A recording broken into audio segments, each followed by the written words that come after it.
You live by growth, you die by it too. I think that's the Netflix thesis is still intact in my opinion.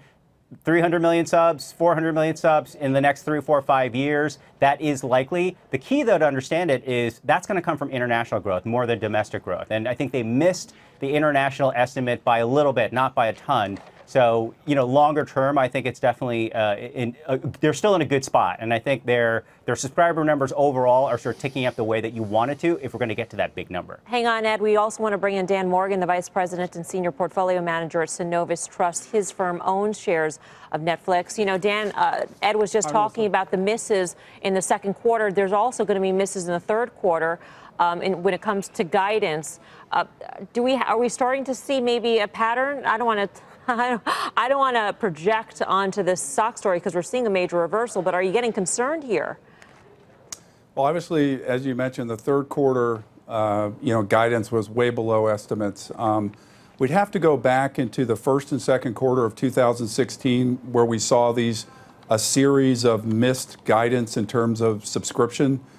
So it may be too early to pull the emergency cord now, but you kind of wonder if, we've had 7 consecutive quarters of strong growth in the international subscriber base, and you start to wonder if maybe that's going to start to slow down, and that's really the whole preface behind owning the stock, right? Because the domestic is so saturated. I mean, I'm glad you mentioned those misses in 2016 because it was followed in the second half of 2016 with a string of beats. And so I guess that's what the bulls are looking for in terms of, hey, this has happened before. This has not happened, though, before, Dan, with this backdrop of competition that we're seeing these days when it comes to consolidation, when it comes to new products, new streaming services, et cetera. I mean, can you at least acknowledge that the environment could be a little bit different in terms of Netflix regaining their stride and actually beating?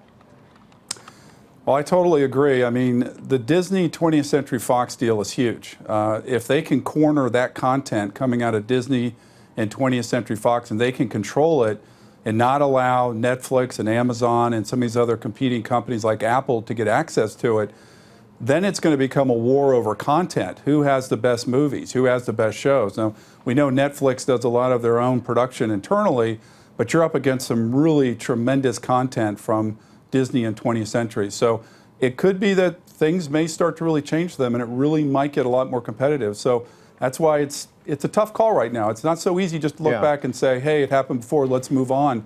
I think the landscape has changed, Tyler. You may be restricted to say what your company is doing with Netflix shares today, and I fully understand that. But tell us if you have been selling, if you can, or tell us what would the point be at which you would consider lightening your position? Well, Tyler, I think if we obviously get another quarter like the quarter we had before, where we start to get these subsequent quarters of, negative subscriber growth, not negative growth, but not meeting expectations. The other thing that we're spending a lot of time focusing on too is just the cost structure. We know that, they have a burn rate of about $3 to $4 billion that they're going to be spending each year for content. Their cash flow number was about $559 million. Negative. They have to keep issuing debt every time they burn through their cash.